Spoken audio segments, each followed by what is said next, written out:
The World Cup has so many lessons that we can take, but the one that I think is so important is about optics. I want to talk about four major losses and how each one, while different, also created one clear theme. Optics matter so much. Cape Verde lost, and the whole world was talking about their grace, their grit, their beautiful Cinderella story. Then there's Paraguay, and all anyone can talk about is the words of one of their politicians. Then go now to the United States, and all anyone can talk about is what the president did. And then finally, Egypt. All anyone can talk about is what many perceive to be a questionable call. And so I want to spend today talking about how you can take those very same lessons and apply it to optics in your life. But before I begin, hi, I'm Leslie. If you're new here, my channel is all about sharing success habits that I have obtained over the past decade plus of working in corporate America as a corporate attorney and compliance officer working on high profile matters for some of the world's biggest Fortune 100 companies. I hit my dream net worth, built a career I once thought was impossible, and now I study the habits, strategies, and success stories behind the biggest successes so you don't have to. My mission is simple. I save you time by studying the success of others so you can implement them into your life and build a future of your dreams. I'm still growing and learning and leveling up, and I want to bring you with me. Let's get into today's lesson. One, let's talk about Cape Verde and their Cinderella effect. So, first of all, I kid you guys not, I could not post or do anything for days. Like Cape Verde moved on. They had celebrations and parades for them back home, and I was literally shedding a tear. I could not believe that game had me in a chokehold, and I'm not even a football fan. I was shaken, to say the least. I was very upset by the loss, but I understand there can only be one winner. But I think the most important thing about optics that you can apply to your life, and I have been applying to mine, people will always root for a compelling story. And what's more compelling than, I believe, they're the second smallest nation to ever qualify for a World Cup, the final rounds. And beyond that, they have a goalkeeper who is lovingly known as Vozinha, who defied the odds at what many perceive to be older for professional sports, accomplishing incredible feats to bring them quite far into the competition. And so that whole story, which they did not is their real truth, that is their truth, has really propelled them into world superstardom. And I couldn't be more pleased for them. And I think part of it too was how much grace they had, even their loss, the grace in which they handled it will be talked about for decades and beyond. It is definitely going to be one of my core memories, sitting with my friend, watching the game with a bunch of other people, screaming, cheering our hearts out, no matter who you were cheering for. I think that game shook the world.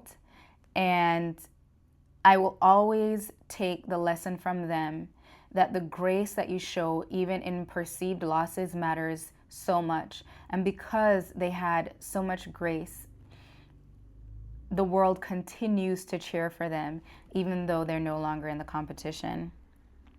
Then I want to talk about the presidential call that also sent shockwaves. So the United States lost, and no matter what you thought about the initial call, I think it's pretty much unanimous that everyone thinks that no government official of any of the participating nations should be able to provide their opinion in any way. even if it's a phone call to suggest or strongly suggest a change in action, it mars the integrity, the so-called integrity, that's a story for another time, of the institution and the playing. Now, there are many people who already feel like FIFA is corrupt. I'm not a football fan, and I don't feel like it's appropriate for me to get into all of that. But I will say, regardless of your beliefs, whether you think that they were a corrupt organization or don't, I think unanimously, or almost unanimously, the world is giving a side eye to what happened there. And the United States lost anyway, but now they will forever be marred by the perception that whatever gains or boons they have could be due to corruption, even with that loss. And so the lesson I take from that as a person and what I apply to my life is sometimes it's just not worth it. Like, what was they lost anyway, right? And actually, it may have even been better if they were one player down, because then they would have had a better excuse. It would have looked better. Now they got this, special favor, and it looks almost ridiculous, right? They got this special favor and lost badly. And that's no shade on the men's team. Shout out to them. They did their thing. It really has to do with the political angle. And sometimes you may, in your personal life, think that if you cut corners or get someone to do that thing that you know is not maybe right, but could be helpful to you, thinking that the rules don't apply to you, when people find out, they're not going to love it, and ultimately it's only going to look bad on you. And what is the point of that? How did you really win anyway? Sometimes cutting corners just isn't worth it. And yes, many people think, and again, I'm no football person, but I saw the game with my own eyes. I was like, I don't think that's a red card. But many have argued and said there are many bad calls in the game. Why would a nation's leader get involved in matters of international sports? And again, I'm not here to say whether it's right or wrong, but I'm just saying that as you walk through your life, especially if you're in corporate America or in personal business or whatever it is that you're doing, be very mindful of the fact that sometimes all favors aren't good favors. And you need to be careful who and what boons you're willing to accept. Now, perceived integrity and actual integrity. So let's talk about the Egypt controversial call. Again, I guess depending on who you're a fan of, you may or may not have thought it was controversial, but I was puzzled and confused about what the heck was going on. According to many analysts, the reversal of the call was completely unfair. And again, it just marred the win, right? So Egypt may have lost, but many contend that had the game been officiated properly, they would have won. And so you have people, because of supposed questionable tactics being used, now people are questioning everything. And again, it goes back to what is the point, right? What is the point of doing these questionable things if in the end, the team or the person that gets the benefit isn't respected? What is the point of that?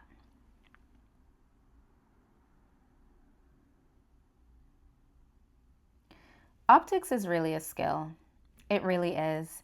And who wins and loses in this World Cup really isn't so much about who actually gets the trophy in the end, at least not at this point. Really, the wins and losses are determined by who people perceive to be the true winners of every match. Finally, Paraguay. Oh my gosh.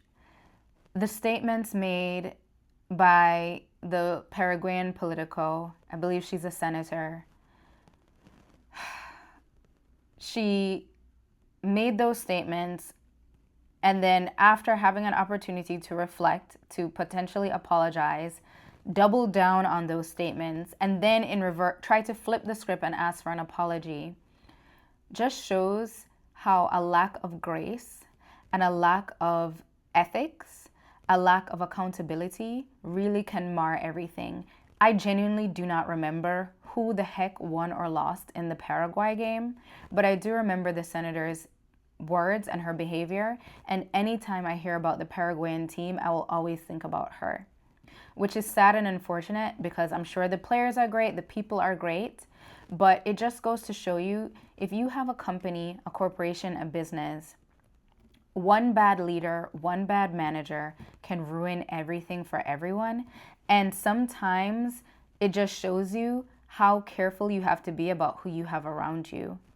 I don't know how that person got elected in the first place and if their true colors were shown throughout the election process, if the Paraguayan people are surprised and shocked by this rhetoric.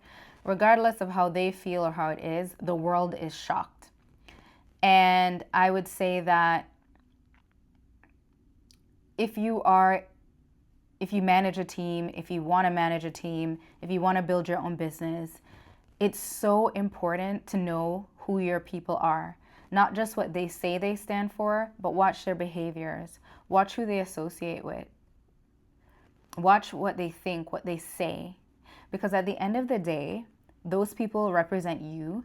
And in a time of stress, loss, when they become pressure tested, they can take down your whole business by just a bad tweet or a bad social media post or some angry words in a meeting because they don't know how to conduct themselves.